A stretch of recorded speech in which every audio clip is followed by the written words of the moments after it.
et tout dans ça. Salut. Oh, à bien faux. Voilà, mini, voilà. Tu n'es pas faux. La bodina. Janta tout non. Et beau temps, assez temps. Teru no mi to futa tinken e futeni me. E mali me oni pe. Pete bala to futa tinken kon so jonu e. E mali me oni pe. Teru no mi to futa tinken e so jonu e. E mali me oni pe. Pete bala to mli ma fotun kon e so jonu e. E mali Yele teru no mi to futa tinken e so jonu e. E mali me oni pe. Pete bala to goro fotun kon e so jonu e. E mali me oni pe. Jikutu puta ton sonu e la. E mali me oni pe. Palagada masu ton sonu e ae. E mali me oni pe. Le berger bon tcha bon moi on gantigon à Kiza Vodon et tout dans 101 il n'y a jamais deux donc bon tout le monde oui le demi wagon oui au canton à former certains nous trompe tout de cas la fille à l'hôtel tout le monde content pour c'était donc c'est le Vodon quand on voit ici à Tchemeri non ici moi à péter voir alors mélodie de Vodier et quand ici on collait qu'on a bloqué la cambier. Bolale Vodon-tron, est-ce que Medo Vodon-tron est un autre Tochoswa? Medo Vodon-tron est un autre Sagbata. Medo Vodon-tron est un autre Dan. Medo Vodon-tron est un autre Reviosoa. Medo Vodon-tron est un autre Opopolo Legba. Quoi dire? Rodelo Ntomeo. Et natima, yamno kuja du Fibonu. Et Medo Mariameleo. Minamon, nous kunjeme. Funafo. Enajemi. Voda tiken vodeo imbo eno fo haha ye ko yin ye pi bo ado sisen bolo suton di yen bolo gbesuwo yin ni e jen eno glo me vodo a ije bi pe bo no aso akana wa trompo ndi me na sewe do dangon akana wa trompo ndi ala sewe do hohole ko ni hore ngogole e kana sewe do tohosu. Et quand on a servi de groupe à Dagli, et quand on a servi de Tohosu, Revioso, faut donc que vous doyez gérer sa bata, vous doyez gérer les pipots trompés noirs. C'est vous doyez les pipots noirs. Non, c'est moi, non, donc, ben c'est bien, mais maintenant, vous donnez les 4 éléments de Vodun tomber les débois. 4 éléments, là, en français, même le filles. Ceux qui sont adeptes du tronc, péto de K ou tronc péto V ou je ne sais pas quoi, le Vodun tronc ne refuse pas les entités liées aux 4 éléments qui sont le Torosu, qui est l'élément eau, le Dan, qui est l'élément air, le feu, qui est le Revioso, et la terre, qui est le Vodun Sagbata, et en plus, le Vodun Gu, qui est le dieu des fers. Donc le Vodun tronc ne refuse pas ces éléments, chers amis. Il faut savoir qu'à partir d'aujourd'hui, ceux qui sont adeptes de tronc peuvent se lier à cette entité pour avoir la paix. Le Vodun tronc n'aime pas tout ce qui a rapport avec la sorcellerie, comme le Minona, Zévodun, je ne sais pas quoi. Il n'est pas trop lié à ça parce que le Vodun tronc lutte contre la sorcellerie. Alors, il y a posé encore une question à mon prêtre endogène lié au tronc pétodéca et lui poser la question, savoir est-ce que celui qui a le tronc pétodéca à la FIA, est-ce qu'il peut avoir encore peur de tout ce qui est attaque spirituelle? Si tu es adepte de Vodou tronc, il faut être fier de ça. Tronc, nous faut rien, puis ouais. Le tronc, on nous débait. Botozoun en swing, à droite et à moi. C'est tous un swing, mais des grands anneaux, le Vodun de Sosin, le gardien au temps, beau de Tibou Souin, un body non plus, c'est non plus. Et quand tu Vodun et Jelly des bois, à Calais, comme vous l'avez tout sec pour les tout, vous l'avez mon phare, phare, l'homme là, l'avez mon phare, et votre faux. Il disait simplement que celui qui a le trompeto de Calafia ne doit plus avoir peur de la sorcellerie. Celui-là doit savoir qu'à part d'aujourd'hui, il n'a qu'une action à mener, c'est de s'initier au phare et connaître son signe de phare, savoir sa mission de vie. Celui-là a déjà une ville de liberté. Il est indépendant par rapport à toute attaque spirituelle. Le Vroutron libère chaque personne de ses problèmes de vie. C'est ce qu'il est en train d'expliquer en ce moment. Et tu es quelqu'un, tu veux t'initier au trompeto de Calafia. C'est un seul numéro que tu dois composer. C'est le plus 229 01 96 95 23 42. Alors, je vais lui poser encore une question. On dit que celui qui est trompeto de Calafia est lié à Mami Wata. Et alors, les mecs, vont donc tron en l'air. Il y a quelqu'un qui Mami Wata, non, ou dans, non, quelqu'un non. N'importe quoi, donc dans, et qu'à Tchado, tron ou saumon, et là, tu me ramènes au bout de bon, vos tron, peut-être les Calafia. Et le même là, si Kaye, bien Mami, si avant même. Ni Mami, on va Mami, Mami, Nya, bon, on va d'agrédient, trompe pour rien, non pas. Mais votre nez, votre monde ne doit pas, et les temps ne doit pas, et bon, on va y aller. Dans le voyage, pour trompe, doit tirer. Et deux liens de bois, mais on va d'agrédient, trompe pour le pas.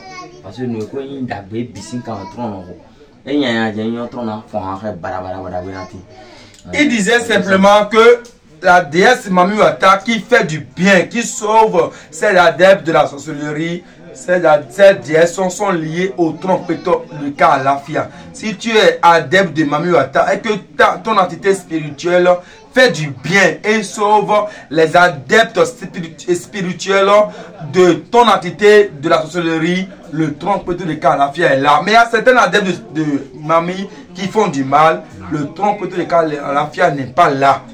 Maintenant, comment il faut s'initier au trompeto de Calafia? Il va expliquer ici, on va comprendre. S'initier au tronc là, c'est très simple. Il suffit tout simplement de payer tout ce qu'on lui donne ou quoi. Bissi, cola. Pour s'initier au trompeto de Calafia, il faut le cola, parfum, poudre. C'est des trucs simples, mais qui sauvent. Maintenant, on est au niveau de l'adepte, on est au niveau de la divinité dans. Et on va poser la question de dans les sacs Badjou. Ici, on est au niveau de dans les sacs Badjou. Dans les sacs Badjou, c'est une entité liée à l'air, élément air. Pourquoi, en tant que prêtre endogène du trompeto de Calafia, il a dans sa maison également le Danlissa? Il va nous expliquer. Et dans les sacs, malgré les trompeto de Calafia qu'on n'a pas dans les amants fiers et alors même pour les bon mais quand on fait tout à l'heure dit non faut tout tron et non à ça faut tout y gérer puis faut tout mon ko ici quand on d'abord ici quand tron dans les sacs pas du fier dans le fâché dire faille do fâché c'est poli dans les dieux on doit y faire mais non à ça tron va le pas nous quand ici. Il a dit, le tanké ici, c'est parce qu'il s'est initié au phare. Et c'est parce qu'il s'est initié au phare, il a pu avoir la maîtrise des entités spirituelles qu'il incarne. Et dans ce cas, il doit avoir l'obligation de les installer. C'est d'ailleurs pourquoi vous avez vu le Danlissa ici. Et ce Danlissa que vous voyez ici, c'est un dent qui est lié à sa vie même. Il a mis en place pour que ça travaille en synergie avec le trompeto de Calafia. Tout à l'heure, on ira dans le couvent de trompeto de Calafia. Il va prier et on va prendre les images pour vous montrer comment il faut réveiller le tronc, comment il faut prier le tronc. Je vous ai dit ici, pour vous initier au trompeto de Calafia, pour avoir une bonne initiation au trompeto de Calafia, c'est le plus 229 01 96 95 23 42. On ira voir le trompeto de Calafia, il va prier et nous montrer comment il faut prier au trompeto de Calafia, comment il faut entrer en synergie avec le tronc et les totems de tronc, il va nous apprendre ici. Donc soyez à l'écoute, ciao ciao et à très bientôt. Pour l'empêcher de réussir, il doit avoir la honte. Il a dit que le tronc lutte contre la sorcellerie. Il a dit aujourd'hui, comme ils sont en carême, les maisons sont en carême, il a dit qu'il protège tous ceux qui sont en carême en ce moment. tous ceux qui ont mal fait les carèmes, tous ceux qui ont bien fait les carèmes, il faut qu'ils les protègent tous. Il faut qu'ils prennent soin de tous ceux-là qui ont envie de faire les carèmes et qui n'ont pas pu. Il faut qu'ils les protègent. Il a dit que la paix soit. Que la paix soit. Les gens qui ont envie d'avoir de l'argent, qui ont des problèmes de blocage, il faut qu'ils les débloquent. Que la paix soit. L'évolution. Et qu'ils fassent l'effort pour changer tout. Tous ceux qui sont prêtres endogènes du Tronc de Calafia, ce sont les loges. On s'incline devant eux. Il a dit qu'il s'incline devant tous les prêtres endogènes du tronc. Il a dit qu'il prie pour le prêtre endogène de Bernard Tchefon. Il a dit ce qu'on va dire ici doit s'honorer. Il a dit la paix soit, la prospérité. Il a dit tous ceux qui seront là, qui vont l'en vouloir sur le plan spirituel en négatif, c'est-à-dire qui vont l'en vouloir sur le plan de la sorcellerie, il doit être un vainqueur. Il a dit qu'il le protège par rapport à sa mission de chanter. Il est artiste-chanteur, il faudrait que sa chanson évolue. Que tous ceux ou celles qui veulent le faire tomber sur le plan de la musique, sur le plan musical, il ne doit pas entrer dans une foule et ne manquer d'inspiration. À part d'aujourd'hui, il doit chanter et le monde entier doit aimer. À part d'aujourd'hui, il n'a qu'à prendre soin de son bocoron. Que la paix qu'il souhaite soit à sa portée. L'élévation, la santé, à la fière. Il a dit à la fière, ça veut dire la paix. Il a dit la paix, la paix, la paix. Il a dit de prendre soin de quelle évolution, le berger Gotacha. Que la paix soit pour moi aussi, la paix, la prospérité. Voilà, il a dit que le Tronc de Calafia n'a qu'à faire son boulot, tel qu'il le faisait, que les gens l'encouragent qu'il le fasse. Suivez bien l'image, suivez bien l'image. Ceux qui parlent du tronc, suivez bien l'image. Voilà comment je passe. Ça, c'est la lumière. La lumière qui doit illuminer sur votre vie. Partout où vous passez, c'est cette lumière qui sera sur vous. Voilà. Vous voyez. Voilà. C'est seulement les colas qui vont te guérir de tes problèmes, de tes blocages. Ceux qui ont des problèmes de blocage, de sorcellerie, ceux qui n'ont pas d'enfants, qui n'ont pas de femmes, qui n'ont pas de mari, c'est seulement les colas qui peuvent te sauver de ces entraves, de ces attaques spirituelles. Désormais, tu es libéré, tu es libre. À partir de que tu viens t'initier au Tronc de Calafia, ta vie a changé désormais. Suivez l'image attentivement si vous voulez vous initier au Tronc de Calafia. Le numéro, c'est le plus 229 01 96 95 23 42. Quel que soit le pays dans lequel tu te trouves, le Bénin ou hors du Bénin, tu es libre de t'initier au Tronc de Calafia. Tu peux être chrétien, tu peux être musulman, tu peux être dans n'importe quel bord religieux. Tu dois t'initier au Tronc de Calafia. Cet totem, c'est que ne cherche pas la femme d'autrui. Cet totem, c'est que tu ne manges pas la viande de cochon. Cet totem, c'est que tu ne penses pas faire du mal à quelqu'un. Cet totem, c'est que tu sois dans la droite ligne avec ceux qui t'incarnent la paix. Partage l'amour autour de toi. C'est ça le Tronc de Calafia. Et ton Rounogan ici est présent. C'est le Rounogan Etodos 101 par 2 à Kizavodou Maokokoloto. Il est ici pour vous montrer comment il faut réveiller le tronc. Il a fait, vous avez vu. Maintenant, à part le tronc, il y a d'autres entités spirituelles qui incarnent le tronc. Désormais, il va vous le dire et vous allez maîtriser. Suivez bien l'image. Suivez bien l'image. Maintenant, il va chercher à connaître ce que le tronc est en train de dire par rapport à l'éveil de chacun. Par rapport à l'éveil de chacun, il va vous dire ce que le tronc est en train de dire. Ce que le tronc est en train de dire par rapport à l'éveil de chacun.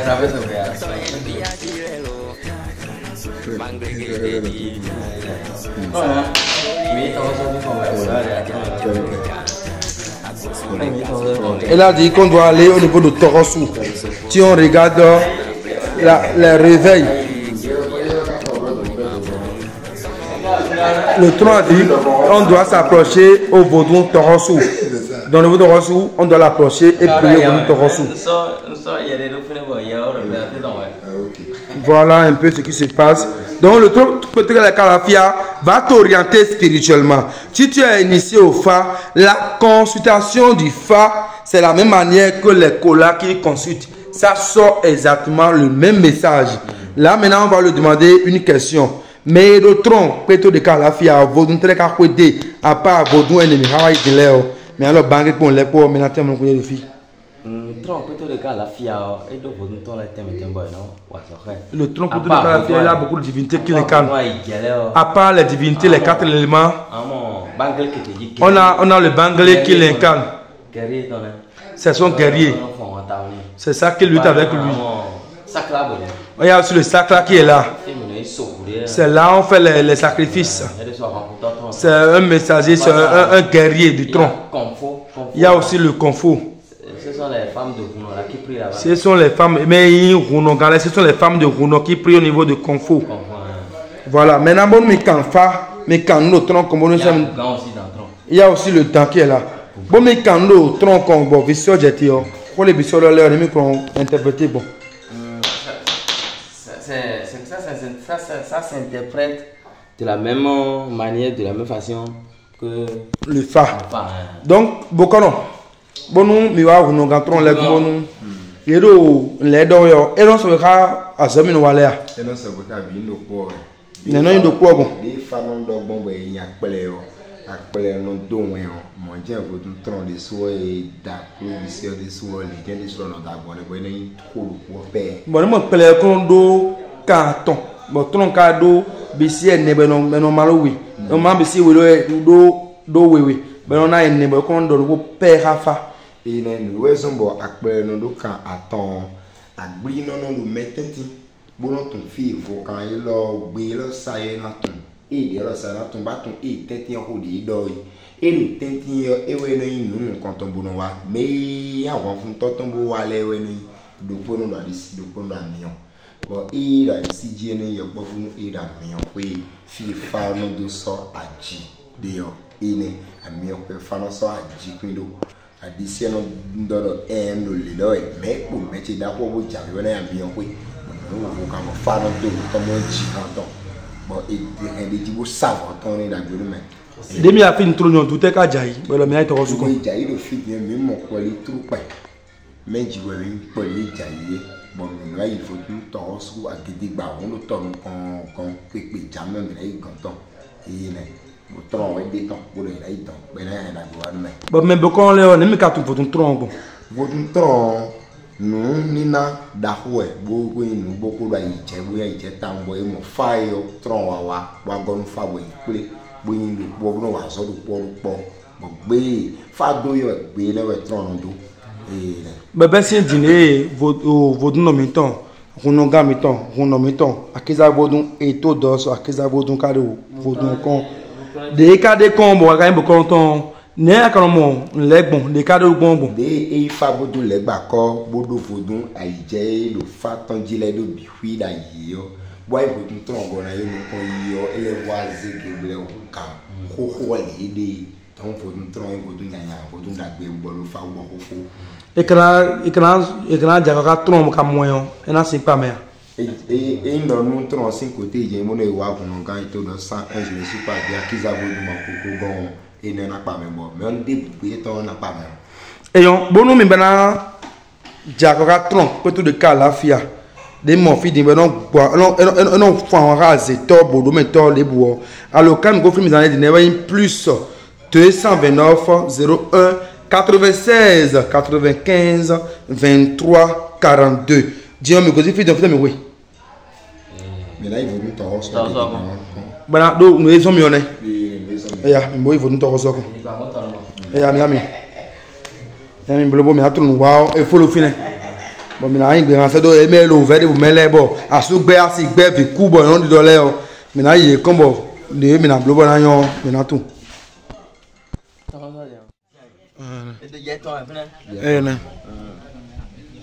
ya mi na télé et donc on a été voir le Vaudon Torossou, ils ont fait les prières et les prières ont validé. Maintenant on va poser encore une question à notre Runoga et Todo 101, il n'y a pas deux. Akiza Vaudon Maokokolodo, maintenant il va nous dire. Maintenant, bon nous et na cambio Vaudon tron newe ka de gbon ne ka wa benen to gbon ba kwante we ye dolo boja fun de so mo me ka ro npa gbon le be hu no mo hona le ne gbon no hona faut nous attiquer faut nous tron faut dire imbo amado wen le asi no ko mo di ton ano wen bona gbesu jiwe jinyo me keke no hona do eno modo me ko si pe so bo yan so ka fe wa ano wen bo do wan yin no so parce que esprit de bo yin wan partage no me ma ado wan yin no so de ku de so do ado mode kon bo kana ba messia la femme d'autrui il faut éviter akali malheur nous est gâteau ya faut pas penser à faire du mal à quelqu'un toujours partager le bonheur autour de vous maintenant bokolo et alors et na izuma mon faro alors vodun tron igbe na ko le me boyin vodun tron le bi na izuma ro fa me ka yin bokolo ni mi kamo bon ni mi kono blobo fa sin côté faro ayin gbete bo agbe fi bo jo adwa kun se edo agbe we yan lo papa ku ton ni no na we fa ayi fa o ana ton gbete si su ya na yin gbe me la fa nu okuna no la azona no la bo mede niwe o na be o e we yin fa bo yin do gbe me fa no to kun dagbi wa me be son bi o ino ma ali hoton bo me doji fi bawe ya dia ni badia awa bu fa je we e tebu du fa no bu no ado fatu ro hoto no bu su ton bi o ino na na go e ka se pe na pa me ya e se ko mi e na pa me alors comme ton le terre alors quand tu as une plus 229 01 69 62 94 91 me le vodo plus 229 01 69 62 94 91 et il y a so iro WhatsApp pour nous ipo eyo me lo vedo me mo lo tabade me mi do asia mi do asuwa vino kudomi asino gbedomi bonu mi o be fi me o be sin gbe yo me zo mna tron puto ka lafia le bi na diol mi bonu mi atuta nu wa fi yo me na kamio bodun me na kamio o runo gan eto dos bonu edo ko di orando bo me atuta nu wa fi mo ko na fo ko mi ado ko we no di ai gbe to bo wa pe me o e ji wa gbe me o ale fo gudeji comment que no tie do mo me no li me ale no tie do mo di kle do ye do biblo do kan de mo mi do pe so me buran kolo ye ba ale fo gudeji la vie c'est un combat buran to se polio tuwe ja so agbe me atun tuo nu fe we nu an luwe fodo wa kan boda gbe ti atun ni le fodo atin ke kan do fine mo fun moto ati to wan gbidi wo so bo yen ke han jino de mbo no ton ata no si ata do kan me body asidia merite mi bon ai pe fun ma te mi kon papa kunle na wewe ya ule ko ton wa bi ya mfo play akata fodo atin ke globo glo ati gbidi kasi de me ima ga pelo gede eyo e kana che da bi jana fi fanti bo oi fado e jana mere ke fa enano ano do kuna yeto ba gbo gbo azinu e so boya fi fanti e na chelmi ye lodo foton le sous ton soupo adigba me de ma blewe o ye lodo foton le sous ton solo adigba me de ma blewe o sute kado zegbe suwo fodan tin ke on gbe suwe bi o nguru ete amadu kon bo pinwe foton gbe enewe na sombo sinse na golo me de do mo nu e kwatingba e golo bobo la se o gbidi adwa tin ke hun we yibo nde mai bobo ya se o nde mai menu be me wo nu de mai akuna o me ina bi o abo no ma ha negbe to kana je dokun bo na we ku ba un gbe no enewe fo dan tin ke gbe golo bo dun gbe amo votan tin ke hundeji bole gbado lesu nuwe abiyo akeme anaka bi kwi do kenu kume bona khadu ken gudo dagbe to edo video bi kwi na jalo to me epo e ogbesun e ati ken ru bi no ba mesi ya yonu da so pe ma no da fo pe edo bokunde wa se kunde o we kada tin ken bole do no so yan ri we anapa bodun sin yan tin trolo ton bodun ma tun kun no ga mo ma ka yan kun na won geme e ma tun kun de pokun topo besu o no ve ni taun eyin do ho meto yo ve do wen o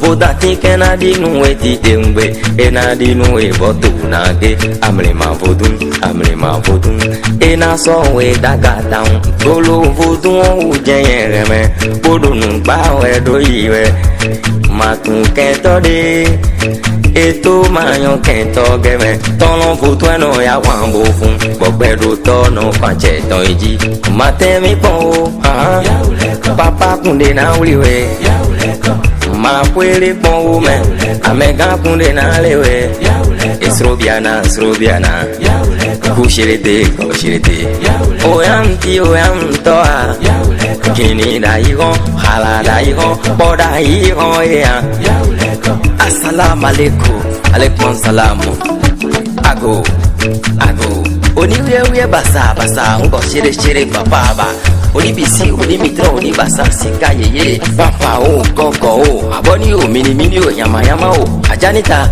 ajaibu aigba mefio mi vedonu ku chilin tole bodo yeni ho gba ye tole dai